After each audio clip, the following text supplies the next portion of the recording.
कांग्रेस हमेशा ये कहती रही कि राम मंदिर बीजेपी का नहीं है।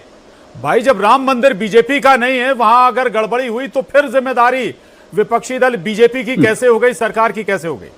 तो दो तीन कारण है। सबसे पहले जो ट्रस्ट बनाया उसमें केंद्र सरकार ने लोगों को नॉमिनेट किया, तो जाहिर सी बात है यदि आप नॉमिनेट करेंगे तो जिम्मेदारी आपकी होगी। इसके साथ साथ नृपेंद्र मिश्रा जी मोदी जी के 5 साल तक प्रमुख सचिव रहे हैं। अगर किसी भी मंदिर में चोरी होती या मेरे घर में चोरी होती तो मैं किसको जिम्मेदार ठहराऊंगा? सरकार को जिम्मेदार ठहराऊंगा कि अडानी अंबानी को जिम्मेदार ठहराऊंगा? जाहिर सी बात है सरकार की जिम्मेदारी। मैं फिर कहूंगा प्लीज उद्योगपतियों को अपनी चर्चा में ना लाएं प्लीज। बिल्कुल बिल्कुल बिल्कुल प्रशांत जी, इसलिए कह रहा हूं कि उद्योगपति चर्चा में ना आए, सरकार से ही पूछने होंगे ना, सरकार की जिम्मेदारी है। मेरे आपके घर में चोरी हो या भगवान राम के घर में चोरी हो, भारतीय जनता पार्टी से ही सवाल पूछे जाएंगे। एक बात। दूसरी बात ये कि भारतीय जनता पार्टी का अगर ये कहना है कि जो लोग राम मंदिर नहीं गए, सबसे पहले तो ये इंडिविजुअल विषय है, लेकिन इस देश के 100 करोड़ लोग से ज्यादा लोग राम मंदिर नहीं गए हैं, तो क्या उनके सवाल पूछने का अधिकार आप छीन लेंगे?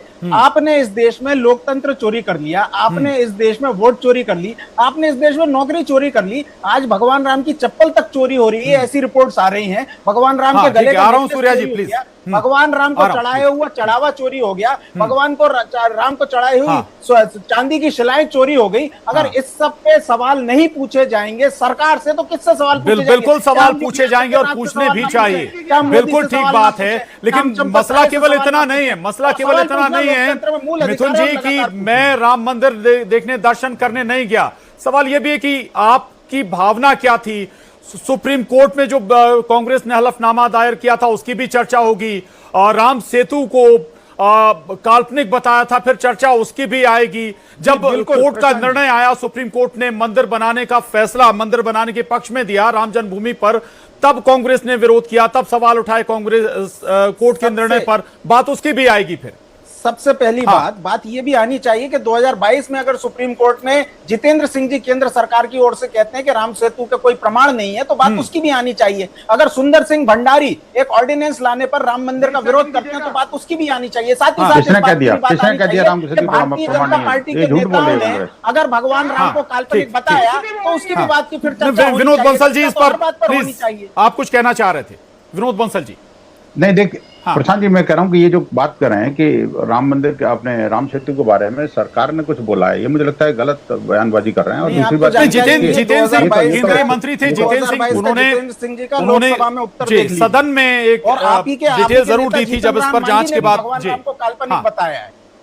ठीक है, मैं लौटूंगा। दी थी नहीं, डिटेल दी थी, लेकिन ऐसा नहीं कहा उन्होंने कभी कि ये राम सेतु काल्पनिक है। तो फिर कांग्रेस ने भी ऐसा नहीं कहा बचाने के लिए, तो कांग्रेस पे भी ये झूठे आरोप नहीं लगाना चाहिए। सुप्रीम कोर्ट में दिया।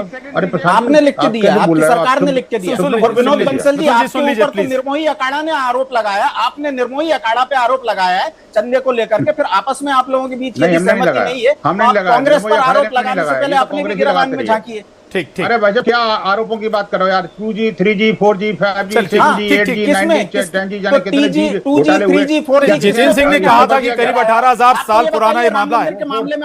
वैज्ञानिक तौर पर चीजें सिद्ध नहीं हुई हैं। मैं लौटूंगा प्लीज, और मेहमान हमारे साथ हैं राकेश चतुर्वेदी जी के पास। जी, जब राम मंदिर प्राण प्रतिष्ठा हो रही थी तब दिग्विजय सिंह साहब ने तारीख पर सवाल उठाए थे, निमंत्रण भेजा गया था लेकिन कोई कांग्रेस नेता प्राण प्रतिष्ठा में नहीं पहुंचा था। देखिए, सबसे पहले तो ये प्रश्न सीधे सीधे शंकराचार्य जी पर है, जिन्होंने कहा था कि अधूरे मंदिर की प्राण प्रतिष्ठा नहीं होती।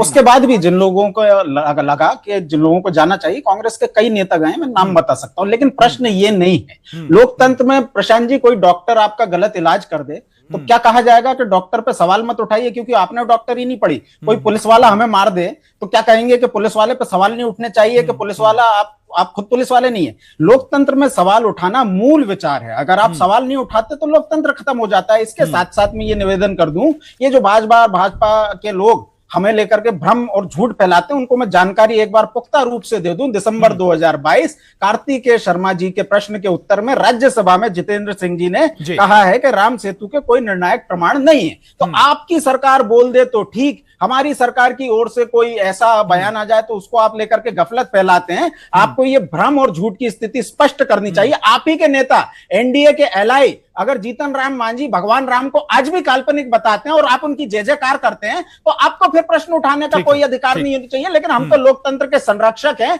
आप भली संविधान को बदलना चाहें, हर एक सवाल उठाना चाहिए। और अभी तक FIR इस मामले में क्यों नहीं हो रही है, इसका जवाब दीजिए। भारतीय जनता पार्टी के चंदा चोर, चप्पल चोर कैसे भगवान राम के नाम पर बिल्कुल ये ठीक बात है। चलिए, सियासत से पूरे मसले को ऊपर उठना